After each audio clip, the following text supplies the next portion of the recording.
नमस्कार, उमरा गांव में हूं मैं और आज एक बड़ा टूर्नामेंट का जो आयोजन है वो किया गया था उमरा गांव की ओर से। 2 दिन का एक टूर्नामेंट था, ये आज समाप्त हो गया है और इसमें जो विनर्स रहे हैं उनको ट्रॉफ़ी वगैरह दी गई है। और मेरे साथ इस वक्त हॉकी जो हिसार है उसके प्रेसिडेंट मेरे साथ मनदीप मलिक जी हैं। मनदीप जी, स्वागत है। धन्यवाद आपका। बड़ी बात यह है कि जो आज जिस ग्राउंड में हम खड़े हैं उस ग्राउंड को बनाने में सबसे बड़ा योगदान कहें तो वो श्रीमान जी मनदीप जी का है। मनदीप जी, क्या कहेंगे, किस तरह से ये जो संसाधन है वो जुटाए और आज हम यहाँ इस इतने शानदार ग्राउंड में खड़े हैं? मैं जैसे कि 2015-16 के आसपास में हॉकी हिसार प्रेसिडेंट बना जी, और बढ़ने के बाद मैंने काफ़ी जूनियर, सीनियर, सब जूनियर हिसार में हॉकी एस्ट्रोड ग्राउंड के ऊपर नेशनल के गेम करवाए।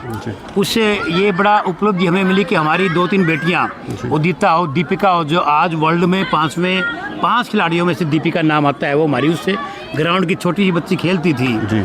और आज़ाद सिंह कोच के साथ है, क्योंकि वो मेरे जनरल सेक्रेटरी हैं, मिल करके मुझे लगा कि उमरा गांव के अंदर इतनी प्रतिभाएं हैं, ख़ास तौर से लड़कियों में। वैसे सभी गाँवों में है लेकिन लड़कियों में है, क्योंकि उनको यहाँ नॉर्मल ग्राउंड पर खेल करके एकदम से एस्ट्रो टर्फ ग्राउंड पे खेलने जाना तो बड़ी कोई दिक्कत होती थी। उन बच्चों ने किया, कोच साहब ने कहा भी कुछ ऐसा हो जाए कि ये बनाए। तो मैंने फिर सरकार से बात करके, हमारे मेंबर ऑफ पार्लियामेंट 2 रहे हैं पहले, उनसे बात करके मैंने प्रार्थना करी और उनसे जैसे तैसे करके मैंने उनसे कुछ ग्रांट्स दोनों से अलग अलग ली। और उस ग्रांट से लेने के बाद ये एक मिनी एस्ट्रो टर्फ, क्योंकि बड़े एस्ट्रो टर्फ के लिए तो बहुत ज़्यादा बड़े ब्रज की जरूरत पड़ती है, तो हमारा ये विचार था भी एक बार एक मिनी बन जाए। और मुझे बड़ी खुशी है कि हमारी भारतीय जनता पार्टी की सरकार के सहयोग से ये जो हरियाणा का पहला उमरा गांव में mini astro turf hockey girls ground बना, और उसके बाद आज ये ग्राउंड बनने के बाद विधिवत रूप से ये पहला आयोजन हुआ। 13 टीमें इसके अंदर आई। 5A साइड का हुआ, जो कि एक छोटा गेम होता है जिसमें 5 खिलाड़ी खेलते हैं, एक बड़ा ग्राउंड होता है जिसमें 11 खेलते हैं। तो 5A साइड का जो ये आज आयोजन 2 दिन का चला और उसमें बहुत सारी टीमों ने यहाँ भाग लिया और गाँव ने और बच्चों ने और आसपास के गाँव के लोगों ने इसको देखा। आपके माध्यम से ना जाने कितनी दूर तक ये लोग देख रहे हैं, तो मुझे बड़ी खुशी है। मुझे अपना आपके ऊपर भी बड़ा मैं एक संतुष्टि से महसूस करता हूँ कि मैंने अपने गांव के लिए और ख़ास तौर से कहते हैं लड़कियों के लिए जो करेगा उसका तो वैसे ही भला होना चाहिए। तो मैंने इन बच्चियों को देखते ये काम किया और ये ग्राउंड बनाने का मैंने काम किया। सारा गांव का और सिर्फ आप जी सब भाइयों का सहयोग रहा। मैंने प्रयत्न किया जो सफल रहा। जी बिल्कुल, ये मनदीप जी ने बताया कि प्रॉपर है। हालांकि मनदीप जी राजनीतिक तौर पर भी बड़े एक्टिव हैं।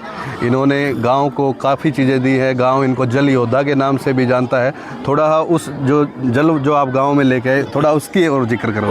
वो मुझे गांव के बुजुर्ग मिले जी। हमारे गाँव में 18 ठोड़े मुझे बताए गए और कहते 18 ठोड़े के 2-2 आदमी मिलेंगे। तो मैंने कहा मैं तो गाँव में रहता हूँ। नहीं, ऐसे नहीं, आप दूसरे रूप में आओ, सरकार के नुमाइंदे बन के आओ। मैं आया और सबसे कहा बोले यहाँ आधे गांव के तो जो है ना खाज लग गई, ऐसे मुझे लोगों ने, बुजुर्गों ने बताया। मैं क्या होगा, बोला पानी नहीं आता, जो पानी आता है ट्यूबवेल का, हमारे यहाँ पर खारा पानी है तो हमें पानी चाहिए। मैंने कहा अभी तरीके ही बताओ। उन्होंने कहा कि बाखड़ा नहर यहाँ से ओपी जिंदल माइनर है, लगभग 9-9.5 किलोमीटर वहाँ से पानी आ सकता है। तो मैंने फिर उस टाइम के जो हमारे मित्र होते थे, SC सेठी साहब थे, SDO एक्शन से बात की और मैंने एक प्रोजेक्ट बनवाया। और उस टाइम में मैंने सरकार से बातचीत कर करके और मुख्यमंत्री और मंत्रियों से बात कर करके पहले 3.25 का वो जो उसका प्रोजेक्ट बना, फिर 380-82 का बना, फिर 4 करोड़ 29 लाख में जा करके वो काम को संपन्न हुआ। और आज मुझे बड़ी खुशी है कि मैंने जो है ना एक सामाजिक कार्य में लोगों ने जो मुझे जिम्मेदारी दी थी, वो आज हमारा गांव बाखड़ा का पानी ओपी जिंदल माइनर से पी रहा है। तो ये कोई मैंने किसी के ऊपर एहसान नहीं किया, मुझे गांव के लोगों ने योग्य बनाया, सब साथी ने योग्य बनाया। मैंने सरकार से प्रार्थना करी, मेरी प्रार्थना को सरकार ने माना। मैं उस वक्त के मुख्यमंत्री मनोहर लाल की विशेष तौर से मैं उनका धन्यवाद करूंगा कि जिन्होंने एकदम से ये हमारी इसको योजना को मंजूरी दी, क्योंकि वो इरिगेशन मिनिस्टर थे, पानी तो उनकी मर्जी से वहाँ से नाका कटना था। तो ऐसे करके हमने ये प्रयास किया, सफल हुए। और इसके अलावा उस वक्त में जो हमारे वित्त मंत्री होते थे कैप्टन, उन्होंने भी पैसा इस प्रोजेक्ट चलाने में बड़ा सहयोग किया था हमारा। और स्पोर्ट्स के लिए भी उन्होंने 5 लाख रुपए दिए थे, जिसमें से 5 लाख में से ये जो ग्राउंड है, यहाँ घास और झाड़ियाँ होती थी, ग्राउंड नहीं था, ये लड़कियाँ लड़कों के साथ खेलती थी। तो मैंने कहा कि उस 5 लाख में से मैंने कहा जितने पैसे लगते हों पहले ग्राउंड को बनाओ। ये ग्राउंड जो नॉर्मल ग्राउंड था ये भी उसी ग्राउंड से बना था। सुल्तानपुर की बात करें, वो बोले जी हमें लाइट की जरूरत है, तो लगभग 91,000 से मैंने लाइट का वहाँ पर फ्लड लाइट लगवाई, जो आज बच्चे आज तक भी वहाँ खेल रहे हैं। ऐसे मैंने सातवास के सभी गाँव में अनेक अपने उमरा के अलावा सातवास के दूसरे गांव में भी हमने उन्हें जो खिलाड़ी हमारे नेशनल इंटर खेले होते हैं उनको प्रोत्साहन राशि भी दी और ये काम करना काम किया। और बाकी आगे से भी जो मेरे से बन पड़ेगा इलाके के लिए, गांव के लिए, मैं एक सामाजिक कार्यकर्ता के नाते, क्योंकि राजनीति करता हूं तो राजनीति तो हो ही, तो वो मैं मतलब प्रयास करूंगा, आप लोगों का सहयोग रहेगा तो और ज़्यादा प्रयास कर लेंगे। बिल्कुल, मैं 2 दिन से यहाँ लगातार टूर्नामेंट में जुड़ा हुआ था। मनदीप जी भी लगातार यहाँ सभी को, जो खिलाड़ी हैं, जो संस्था है, उनको प्रोत्साहित करते रहे।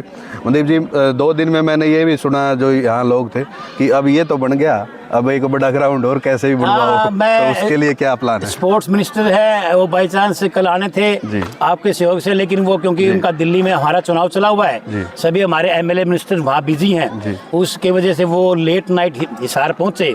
आज क्योंकि उनका जो गवर्नर साहब के प्रोग्राम होता है शाम को, जरूरी होता है, एटम होता है, तो उनको फरीदाबाद जाना था, इस बार वहाँ फरीदाबाद रखा हुआ है, तो नहीं आए। तो वो आज जैसे कि आप लोगों ने ही मुझे बताया, आपके बाद मैं भी मिला था, तो उन्होंने कहा था आएंगे, और दूसरे मंत्री, और मैं तो मुख्यमंत्री से भी, नायब जी सैनी से प्रार्थना करूंगा इस मैटर के ऊपर कि हरियाणा का, मैं दावे से कह सकता हूँ, एकमात्र उमरा ऐसा गाँव है जहाँ अनेक गांव में आपको खेल तो खूब मिलेंगे, लेकिन वो किसी विशेष एक लाइन के मिलेंगे।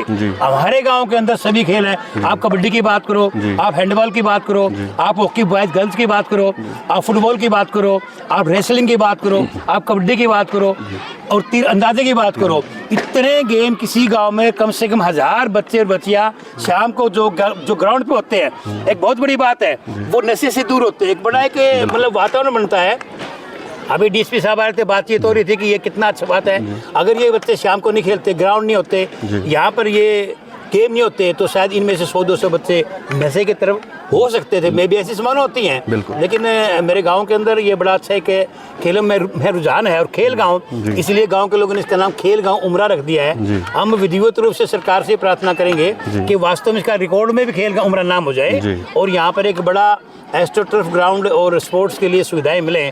मैं माननीय मुख्यमंत्री से ज़रूर इस बारे में प्रार्थना करूंगा, और मुझे उम्मीद है कि वो हमें निराश नहीं करेंगे, क्योंकि वो हर दिल अजीज़ हैं और सबका दिल जीतने वाले हैं। छत्तीस बिरादरी के आज वो स्थापित नेता नायब सैनी जी हो चुके हैं। उनके पास जो जाता है, मैंने तो आज तक सुना नहीं, देखा नहीं कि जो निराश होकर आता है। ऐसे हम नायब सैनी जी फिक्र करते हैं। मैं उनके ऊपर बड़ा गर्व करता हूं कि मैं भी उनसे प्रार्थना करूंगा तो वो मेरी प्रार्थना को अस्वीकार नहीं करेंगे, मुझे पूरा भरोसा है। जी बिल्कुल, ये मनदीप जी ने आज बिल्कुल हमारे सामने कहा है कि वो नायब सिंह सैनी से मुलाकात करेंगे, और जल्दी ही कोई ना कोई प्रोग्राम यहाँ सीएम साहब का लेकर भी आएंगे। और जो ये खेल नर्सरी की डिमांड भी है पूरे गांव की कि यहाँ उमरा में एक खेल नर्सरी बने, तो वो एक पूरा प्रॉपर प्रोजेक्ट मनदीप जी गांव के लोगों के साथ मिलकर तैयार करेंगे और इस पर काम करेंगे।